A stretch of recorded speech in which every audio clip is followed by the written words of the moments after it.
Saya melihat akan adanya kudeta pemerintahan Prabowo dan Gibran, juga kehancuran Indonesia, jika hal seperti yang akan saya sampaikan ini terus terjadi dan tidak dihalangi untuk dihentikan.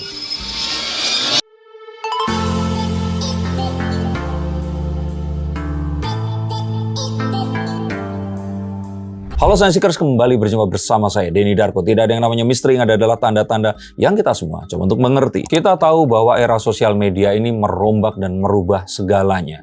Bahkan merubah cara kita hidup dan berkehidupan. Mungkin banyak yang berpendapat sekarang ini adalah eranya buzzer, influencer, para pendengung, orang-orang yang berusaha untuk menyampaikan gagasan, bisa juga ketakutan yang ada di pikiran mereka di sosial media. Mungkin saja saya salah satunya. Dan hal ini bisa saja memicu banyak hal-hal yang bisa saja menghancurkan negeri ini. Dengan kendali dan kontrol tidak di tangan pemerintah atau di tangan kita. Perusahaan-perusahaan sosial media ini beroperasi dari tempat yang jauh. Dan apa yang ada di dalamnya bisa saja dikendalikan oleh proksi asing. Maka sejatinya ini adalah saat di mana segala sesuatu itu harus mulai ditertibkan dan mulai dibuat aturannya. Yang harus kita sadari adalah saat ini kita sudah melewati masa kampanye. Presiden terpilih dan wakil presiden yang terpilih ini sudah dilantik dan resmi memimpin kita. Maka sudah tidak saatnya lagi dukung-mendukung dan menjatuhkan presiden dan wakil presiden yang kita pilih. Betul adanya kritik dan juga pengawasan ini harus dilakukan, tetapi bukan dengan DFK, disinformasi, fitnah, dan kebencian. Ini harus sangat diawasi dengan hukum sebagai pengatur rambu-rambunya. Mungkin harus dibuat undang-undang pengawasan, di mana masyarakat ini boleh ikut bersuara, tetapi ada caranya. Dan ada banyak titik-titik atau parameter yang tidak boleh dilanggar di situ. Terutama jika ternyata ini adalah tindakan yang menghasut atau mencoba untuk mengajak makar presiden dan wakil presiden. Betul, mungkin saat itu diresmikan, masyarakat akan protes karena merasa demokrasinya ini akan dibatasi. Tapi kita harus juga menemukan bentuk demokrasi yang harus kita terapkan. Tidak bisa demokrasi yang ada di luar negeri sana kita adopsi mentah-mentah dan kita berlakukan di Indonesia. Kita harus menemukan demokrasi yang sesuai dengan kodrat Negara Kesatuan Republik Indonesia, yang terpisah-pisah oleh pulau dan terdiri dari banyak sekali etnis dan warna kulit yang berbeda-beda. Nah, saat itu sudah ditegakkan, maka pemerintah perlu untuk setting example atau membuat contoh. Orang-orang yang menyebarkan DFK ini harus ditindak dan mereka harus ditertibkan. Bahkan jika perlu harus diusut dengan tuntas. Apa maksud mereka dan dari mana dana mereka ini berasal? Sebagai keterangan, untuk kalian semua, saya tidak pernah menerima sepeser pun dana dari pemerintah manapun.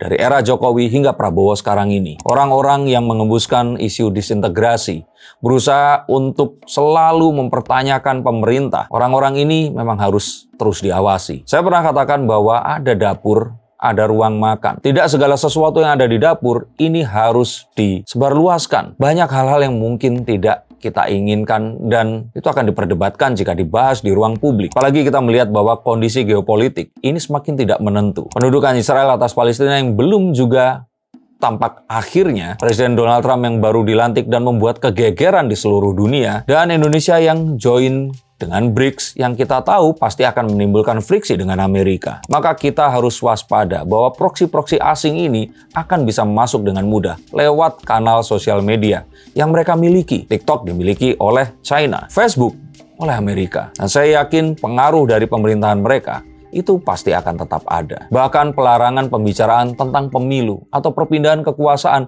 ini harusnya diadakan hingga mungkin 1 atau 1,5 tahun sebelum pemilu itu terjadi. Nggak lucu rasanya Presiden dan Wakil Presiden baru saja dilantik, kita sudah bicarakan tentang 2029 dan siapa yang akan memimpin nanti. Kapan kita mau membangun negeri ini?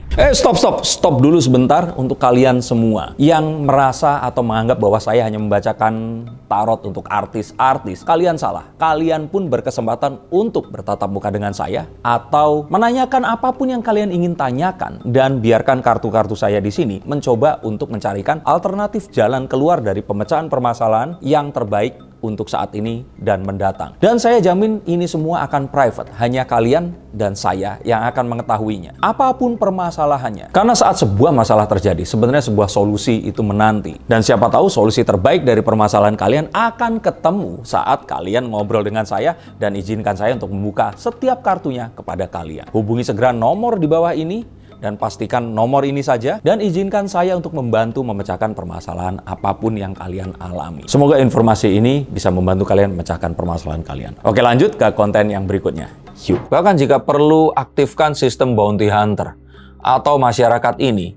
Orang per orangnya bisa melaporkan orang per orang yang lain jika terbukti mereka ini berusaha melakukan penghasutan, menyebarkan kebencian, fitnah, dan juga berusaha untuk melakukan makar. Berikan imbalan yang besar jika ternyata terbukti orang-orang ini tadi melakukan atau berpotensi melakukan yang ditakutkan tadi. Galakkan konten tentang persatuan dan tentang optimisme bangsa. Berikan dana untuk propaganda atau apapun yang semacam itu. Dan ajak duduk bersama penyedia medsos untuk mengikuti aturan ini. Jika tidak mau, silahkan angkat kaki dari negeri ini. Ini semua mungkin bisa dimulai dari Komdigi untuk menertibkan apa yang tersebar di sosial media. Saya melihat ini semakin liar. Atas nama kebebasan berbicara dan demokrasi, upaya merusak negeri ini menunggangi hal-hal itu tadi. Betul, politik itu memang selalu ada. Dan politik ini tidak mungkin akan bersih dan suci. Maka ini semua harus dipisahkan dari upaya untuk mengganti pemerintahan dan juga perangkat yang ada. Dan memberikan kesempatan kepada pemerintahan baru ini untuk bekerja. Jika tidak puas, usulkan untuk membuat sebuah kanal